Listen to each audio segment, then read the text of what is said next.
ससुराल में लगातार मिलने वाले दुखों से तंग आकर 6 महीने मायके में बिताने के बाद आज सीमा अपने ससुराल लौट रही थी।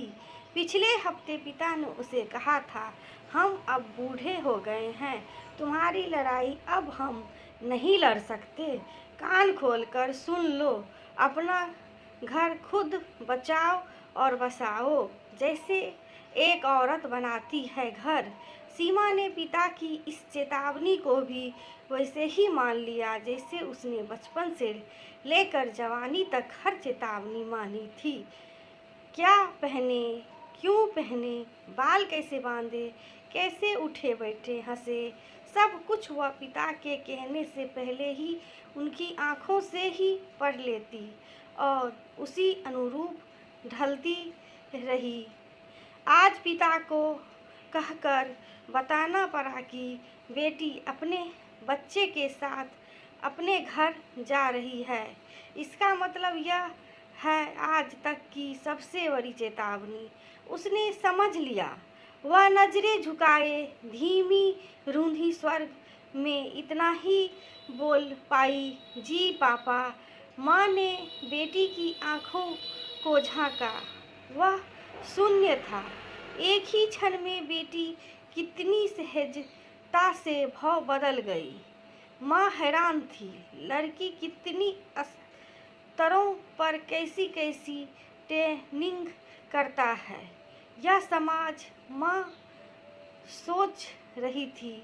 माँ ने पिता की आंखों में झांका। वहाँ अजीब सी विकृतता फैली हुई थी। माँ का दिल अंदर से फटना चाह रहा था। एक औरत कैसे बनाती है घर, यातना, बलिदान और गुलामी। माँ सोचती रही। सुबह पिता दामाद से बात कर रहे थे। स्टेशन पर हमारी बेटी पहुंच जाएगी बेटा, आप उसे जैसा चाहो वैसा रखो। आप उसे स्टेशन से रिसीव करने आ जाना।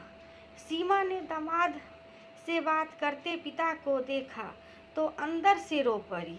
फिर बोली, पिताजी मुझे आप कुछ पैसे और सिलाई मशीन दे दीजिए। पिता आज उसे छोड़ने ससुराल तक नहीं आ सके।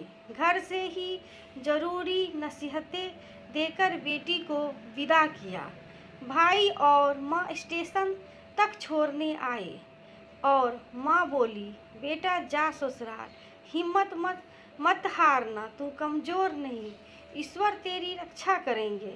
माँ बेटी को ट्रेन में बैठाकर नीचे उतर आई और स्टेशन पर एक बेंच पर बैठ गई। वह बेटे के सामने रोना नहीं चाहती थी, लेकिन अचानक फूट पड़ी रुलाई को वह रोक नहीं सकी।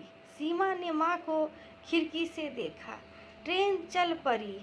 सीमा ट्रेन से उतरकर वापस आ जाना चाहती थी, लेकिन उसके सर पर अब नसीहतों की भारी गठरी लदी थी। वह उस गठरी को उतर नहीं सकती थी।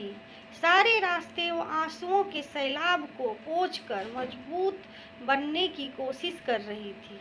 अपनी लड़ाई स्वयं लड़ूंगी। अब मुझे खुद अपने पैरों पर खड़े होकर अपने बच्चों को अच्छी शिक्षा और संस्कार देकर इस संसार को दिखा दूंगी कि नारी कमजोर नहीं है। ससुराल आकर उसने ट्यूशन और सिलाई का काम शुरू किया। आज वह और उसके बच्चे बहुत मजबूत स्थिति में हैं और वे दूसरों के लिए प्रेरणा बन गए हैं। आशा करती हूँ कि यह कहानी पसंद आई होगी, तो एक लाइक और एक सब्सक्राइब करना मत भूलना। अपने दोस्तों से शेयर करना मत भूलना। अपनी राय कमेंट बॉक्स में ज़रूर बताइएगा। आप सभी दोस्तों का धन्यवाद। Thank you.